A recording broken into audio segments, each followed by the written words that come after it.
அனைவருக்கும் வணக்கம். 2026ஆம் ஆண்டில் சூரிய கிரகணம் முதல் சூரிய கிரகணமாக இப்போது இந்த மாதம் வருதுங்க. குறிப்பாக பிப்ரவரி 17ஆம் தேதி செவ்வாய்க்கிழமை நடக்கக்கூடிய இந்த சூரிய கிரகணம் வளைய சூரிய கிரகணமாக இருக்கும் அப்படின்னு சொல்கிறாங்க. முக்கியமாக உலகம் அந்த வான நிகழ்வை ஆவலோடு எதிர்பார்த்துட்ருக்கு அப்படின்னு சொல்லலாம். சரி, இந்த கிரகணம் அப்படின்னு பார்க்கும்போது கண்டிப்பாக கிரகண நேரத்தில் இந்த நிறைய நமக்கு கிரக நிலைகள் மாற்றம் அடையும். இதனால் ஒவ்வொரு ராசிக்கும் கூட நிறைய மாற்றங்களை சந்திப்பாங்க அப்படின்னு ஜோதிடர்கள் கணிக்கிறது உண்டு. என்னதான் நம்ம அறிவியல் ரீதியாக இந்த கிரகணத்தை பார்த்தாலும் கூட முக்கியமாக இந்த ராசிக்கான பலன்கள் அப்படின்னு பார்க்கும்போது நம்ம முக்கியமாக கவனிக்க வேண்டியது இருக்குது. அதே போல் இந்த கிரகண நேரத்தில் என்னெல்லாம் செய்யணும் செய்யக்கூடாது அப்படின்னு தெரிஞ்சுக்கிறதும் முக்கியம். அந்த வகையில் இந்த முதல் சூரிய கிரகணம் ஆண்டினுடைய முதல் சூரிய கிரகணத்தில் என்னெல்லாம் இருக்குது அப்படிங்கிறத அனைத்து தகவலும் பார்த்துடலாம். எந்தெந்த ராசிக்காரர்களுக்கு எப்படிப்பட்ட பலன் சொல்லப்பட்டிருக்கு அப்படிங்கிறதையும் தெரிஞ்சுக்கலாம். இந்த வீடியோ கண்டிப்பாக உங்களுக்கு ரொம்ப பயனுள்ளதாக இருக்கும். கடைசி வரைக்கும் ஸ்கிப் பண்ணாமல் பாருங்கள். நீங்கள் இன்னும் நம்மளுடைய உற்சாகம் டிவி சேனலை சப்ஸ்கிரைப் பண்ணாமல் இருந்தால் சப்ஸ்கிரைப் பண்ணிக்கோங்க. கூடவே இருக்க பெல் ஐக்கானை மறக்காமல் கிளிக் பண்ணிடுங்க. வாங்க வீடியோக்குள்ளே போகலாம். இந்த வீடியோவை பார்த்துட்டு இருக்கக்கூடிய உங்களுக்கு வாழ்க்கையில் நிறைய பிரச்சனைகள் இருக்கா? முக்கியமாக உங்களுக்கு தோஷம் இருக்குது, அதை நம்ம சரி செய்யணும் அப்படின்லாம் சொல்கிறாங்க இல்லையா? இந்த தோஷ நிவர்த்திக்கு நம்ம என்னெல்லாம் செய்யலாம் அப்படின்னு நினைக்கிறீங்களா? இந்த வீடியோவுக்கு கீழே டிஸ்கிரிப்ஷனில் வராகி அம்மன் ஜோதிட நிலையத்தின் தொலைபேசி எண் கொடுத்துருக்கேன். அந்த எண்ணுக்கு தொடர்பு கொண்டு பேசி பாருங்கள். கண்டிப்பாக உங்கள் வாழ்க்கையில் இருக்கக்கூடிய எல்லா பிரச்சனைகளுக்கும் சரியான தீர்வு கிடைக்கும். சரி, நாம் இப்போது இந்த சூரிய கிரகணத்தால் உருவாகக்கூடிய யோகங்கள் என்ன, இன்னும் என்னெல்லாம் சொல்லியிருக்காங்க அப்படின்னு பார்த்துட்ருக்கோம். முக்கியமாக ஜோதிட சாஸ்திரத்தின்படி 2 கிரகங்கள் ஒன்றுக்கு ஒன்று 5 அல்லது 9ஆம் வீட்டில் இருக்கும்போது நவ பஞ்சம யோகம் உருவாகும் அப்படின்னு சொல்கிறாங்க. அப்படி இந்த நவ பஞ்சம யோகத்தால் என்ன மாதிரியான மாற்றங்களை சந்திக்க போகிறாங்க அப்படின்னு பார்த்தீங்கன்னா, ரிஷபராசிக்காரர்களுக்கு என்ன சொல்கிறாங்க அப்படின்னா, நவ பஞ்சமம் உருவாகும் நேரம் ரிஷபராசிக்கு சுப பலன்களை கொடுக்க போகுது. இந்த யோகமானது உங்களுடைய நிதி விஷயங்களில் ஸ்திரத்தன்மையை கொண்டு வரும். கடின உழைப்புல நல்ல பணிக்கு பாராட்டு கிடைக்கும். உழைப்புக்கான அங்கீகாரம் கிடைக்கும். தொழில் விரிவாக்கத்திற்கான நடவடிக்கைகளை நீங்கள் வேகமாக எடுக்கக்கூடியதாக இருக்கும் அப்படின்னு சொல்லப்படுது. இதோடு மேலும் மிதுன ராசிக்காரர்களுக்கு என்ன மாதிரியான பலன் சொல்லப்படுது அப்படின்னு பார்த்தீங்கன்னா, மிதுன ராசியை புதன் ஆள்வதால் இந்த நேரம் உங்களுக்கு சிறப்பாக இருக்கும். சரியான முடிவுகளை எடுக்கிறதுல வெற்றி பெறுவீங்க. வேலையில் புதிய பொறுப்புகள் கிடைக்கலாம். தொழில் செய்வாங்க, லாபம் காண்பீங்க. பல வழிகளில் இழந்த பணத்தை கூட திரும்ப பெறக்கூடிய காலகட்டமாக இருக்கும். இதே போல் அடுத்ததாக கன்னிராசிக்காரர்களுக்கு பலன்கள் எப்படி இருக்கும் அப்படின்னு பார்த்தீங்கன்னா, நவ பஞ்சம யோகத்தால் உங்களுடைய கடின உழைப்புக்கு பலன் கிடைக்கும். பதவி உயர்வு அல்லது புதிய பொறுப்புகள் கிடைக்கிறதுக்கான அறிகுறிகள் இருக்கும். அதே போல் வருமானம் அதிகரிக்கிறதுக்கான வாய்ப்பு இருக்குது. செலவுகள் கட்டுப்பாட்டில் இருக்கும். உடல் ஆரோக்கியம் மேம்படும் அப்படின்னு சொல்லலாம். அடுத்ததாக தனுசு ராசியினுடைய அதிபதியாக குரு இருக்கிறதால இந்த சேர்க்கை உங்களுடைய தன்னம்பிக்கையும் அதிர்ஷ்டத்தையும் வலுப்படுத்தும். முன்பு தடைப்பட்டிருந்த பணிகள் கூட படிப்படியாக முடிவடையும். உங்களுடைய தொழிலில் ஒரு புதிய திசையை காண முடியும் அப்படின்னு சொல்லப்படுது. அடுத்ததாக மீனராசிக்காரர்களுக்கு யோகம் மன அமைதி மற்றும் நிதி முன்னேற்றம் இரண்டையும் கொண்டு வரும். புதிய வாய்ப்புகள் வரலாம் அப்படின்னு சொல்லப்படுது. ஆராய்ச்சி, ஆன்மீகம் அல்லது கல்வியில் ஈடுபடுறவங்களுக்கு லாபம் கிடைக்கும் அப்படின்னும், உறவுகள் மேம்படக்கூடியதாக இருக்கும் அப்படின்னும் சொல்லப்படுது.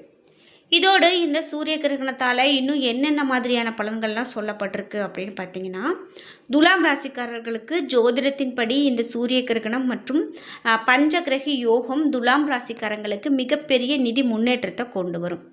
சிக்கி தவிக்கக்கூடிய பணத்தை திரும்ப பெற முடியக்கூடிய காலகட்டமாக இந்த காலகட்டம் இருக்கும்.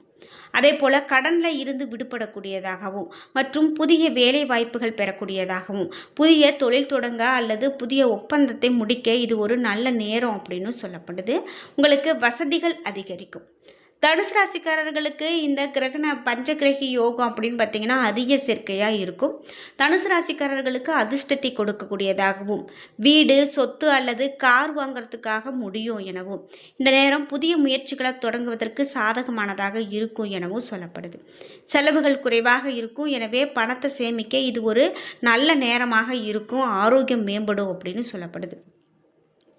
இது மட்டும் இல்லாமல் இந்த சூரிய கிரகணத்தால் என்னென்ன மாதிரியான மாற்றங்கள்லாம் வரக்கூடியதாக இருக்கும் அப்படின்னு பார்த்தீங்கன்னா, முக்கியமாக இந்த கிரகணத்தால் எல்லா ராசிக்காரர்களுக்குமே ரொம்ப நல்ல பலன் அப்படின்னு சொல்ல முடியாது.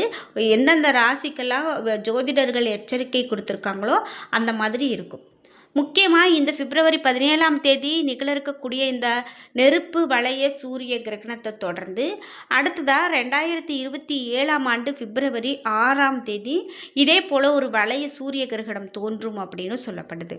2026ஆம் ஆண்டுலேயே 2ஆம் சூரிய கிரகணம் இருக்குது. இருந்தாலும் இந்த வளைய சூரிய கிரகணம் 2027ஆம் ஆண்டு தோன்றும். சிலி, அர்ஜென்டினா, உருகுவே, பிரேசில், கானா மற்றும் நைஜீரியா போன்ற நாடுகளில் இதை பார்க்க முடியும். 2028ஆம் ஆண்டு ஜனவரி 26ஆம் அன்னைக்கு இது நிகழ இருக்கக்கூடிய இன்னொரு நெருப்பு வளைய சூரிய கிரகணம் அப்படின்னு சொல்லலாம். அது ஸ்பெயின், பிரெஞ்சு காயா, அதே போல் மொரோக்கோ, பெரு, பிரேசில் போன்ற நாடுகளில் பார்க்கலாம் அப்படின்னு சொல்லப்படுது. இப்படி ஒவ்வொரு ஆண்டுமே இந்த கிரகணங்கள் அப்படின்னு பார்த்திங்கன்னா வானில் நடக்கக்கூடிய ஒரு அதிசயமான நிகழ்வு அப்படின்னு சொல்லப்படுது. முக்கியமாக இன்னும் இந்த கிரகணத்தை பொறுத்து என்னென்ன மாதிரியான பலன்கள்லாம் சொல்லப்படுது அப்படின்னு பார்த்திங்கன்னா, சிம்ம ராசிக்காரர்களுக்கு சிம்ம ராசியின் அதிபதி சூரியன். மேலும் இந்த சூரிய கிரகணமானது சிம்ம ராசியின் 7வது வீட்டில் நிகழும். இதனால் இந்த ராசிக்காரர்களுடைய தன்னம்பிக்கை குறையலாம். தொழிலில் பல பிரச்சனைகளை சந்திக்க நேரிடலாம். எந்த ஒரு முக்கிய முடிவுகளையும் இந்த காலத்தில் எடுக்கிறத தவிர்க்கணும். பணியிடத்தில் உங்களுடைய உயர் அதிகாரிகளுடைய உங்களுடைய செயல்பாட்டை கண்காணிப்பாங்க. இதனால் கொடுக்கக்கூடிய வேலையை கவனமாக செய்யணும். இல்லை அப்படின்னா கவனக்குறைவு உங்களுக்கு வேலையில் பெரிய பிரச்சனையை ஏற்படுத்தும் அப்படின்னு சொல்லலாம். விருச்சிக ராசிக்காரர்களுக்கு பலன்கள் எப்படி இருக்கும் அப்படின்னு பார்த்தீங்கன்னா, விருச்சிக ராசியின் 4வது வீட்டில் சூரிய கிரகணம் நிகழ இருக்கும். இதனால் இந்த ராசிக்காரர்களுக்கு பெற்றோர்களுடைய ஆரோக்கியம் குறித்த கவலை அதிகரிக்கலாம்.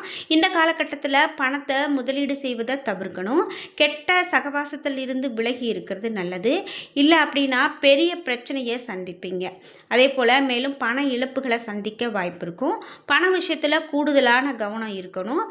ரியல் எஸ்டேட் துறையில் இருக்கிறவங்களுக்கு ரொம்பவே எச்சரிக்கையோடு இருக்கணும் அப்படின்னு சொல்லப்படுது. கும்பராசிக்காரர்களுக்கு முதல் வீட்டில் சூரிய கிரகணம் நிகழும் அப்படின்னும் இதனால் இந்த ராசிக்காரர்கள் மிகுந்த மன அழுத்தத்திற்கு ஆளாக நேரிடலாம் மற்றும் மனக்குழப்பம் அதிகரிக்கலாம். தேவையற்ற மனக்கவலைகள் அதிகரிக்கலாம். குடும்ப வாழ்க்கையில் பிரச்சனைகள் அதிகரிக்கும். தம்பதியரிடையே வாக்குவாதங்கள் அதிகரிக்கும். பண பிரச்சனைகள் அதிகரிக்கும். சிக்கி தவிக்கக்கூடிய பணம் கைக்கு வராமல் இருக்கலாம். ஆனால் உங்களுக்கு அந்த பணம் சீக்கிரத்திலேயே கைக்கு கிடைக்கக்கூடியதாக கூட இருக்கும் அப்படின்னு சொல்லப்படுது. இது மட்டும் இல்லாமல் இந்த சூரிய கிரகணத்தால் இன்னும் என்னென்ன மாதிரியான தகவல்கள்லாம் சொல்லப்படுது அப்படின்னு பார்த்தீங்கன்னா, இந்த கிரகணம் அப்படின்னு பார்க்கும்போது முக்கியமாக கடகராசிக்காரர்களுக்கு எப்படி இருக்கும் அப்படின்னு பார்த்தீங்கன்னா, ஆரோக்கிய விஷயத்தில் கடகராசிக்காரர்கள் அதிகமான கவனம் செலுத்தணும் அப்படின்னு சொல்கிறாங்க. திருமணமாகாதவர்களுக்கு நல்ல வரன் கிடைக்கும். திருமணமானவர்களுடைய வாழ்க்கையில் மகிழ்ச்சி பெருகும் மற்றும் தம்பதியரிடையே பிணைப்பு அதிகரிக்கும். நிதி நிலையில் எதிர்பார்த்ததை விட வலுவாகக்கூடியதாகவும் தன்னம்பிக்கை அதிகரிக்கக்கூடியதாகவும் இருக்கும். இதனால் பல வேலைகள் நிச்சயமாக அவர்களுக்கு வெற்றியை கொடுக்கக்கூடியதாக அமையும் அப்படிங்கிறதுல எந்த விதமான சந்தேகமும் கிடையாது. இது மட்டும் இல்லாமல் இன்னும் ஒரு சில ராசிக்காரர்களுக்கெல்லாம் என்னென்ன மாதிரியான பலன்கள் சொல்ல போகிறது அப்படின்னு சொல்லி நம்ம அடுத்தடுத்த வீடியோக்களில் பார்க்கலாம். குறிப்பாக இந்த கிரகண நேரத்தில் நாம் இந்தியாவில் இந்த கிரகணம் தெரியாது அப்படின்னு சொல்லியிருக்கிறதால இந்தியாவுக்கு பெரிதாக எந்த விதமான ஒரு தோஷமோ எதுவும் கிடையாது. இருந்தாலும் இது இந்த ராசிகளின் அடிப்படையில் பார்க்கும்போது தோஷ காலம் அப்படின்னு இந்த கிரகணம் வரக்கூடிய நேரத்தை சொல்லுவாங்க. இந்த நேரத்தில் நாம் சாப்பிடாம இருக்கிறது, இறை மந்திரங்களை சொல்கிறது இவையெல்லாம் ரொம்பவே நல்லது அப்படின்னு சொல்லலாம். இந்த வீடியோ பார்த்துட்டு இருக்கக்கூடிய நீங்கள் 12 ராசியில் என்ன ராசிக்காரங்க அப்படிங்கிறத மறக்காமல் கீழே கமெண்ட் பாக்ஸில் பதிவிடுங்க. அதே போல் இந்த கிரகணத்தை பொறுத்து இன்னும் என்னென்ன மாதிரியான மாற்றங்களை சந்திக்க போகிறாங்க அப்படிங்கிற ஒவ்வொரு தகவலும் அடுத்தடுத்த வீடியோக்குள்ளே வந்துக்கிட்டே இருக்கும். அதனால் நம்மளுடைய சேனலை இன்னும் சப்ஸ்கிரைப் பண்ணாமல் இருந்தால் பண்ணிக்கோங்க. என்ன நண்பர்களே, வீடியோ பிடிச்சிருந்தால் லைக் பண்ணுங்கள், ஷேர் பண்ணுங்கள், சப்ஸ்கிரைப் பண்ணுங்கள். நீங்கள் இன்னும் உற்சாகம் டிவி சேனலை சப்ஸ்கிரைப் பண்ணாமல் இருந்தால் பண்ணிக்கோங்க. நன்றி வியூவர்ஸ்.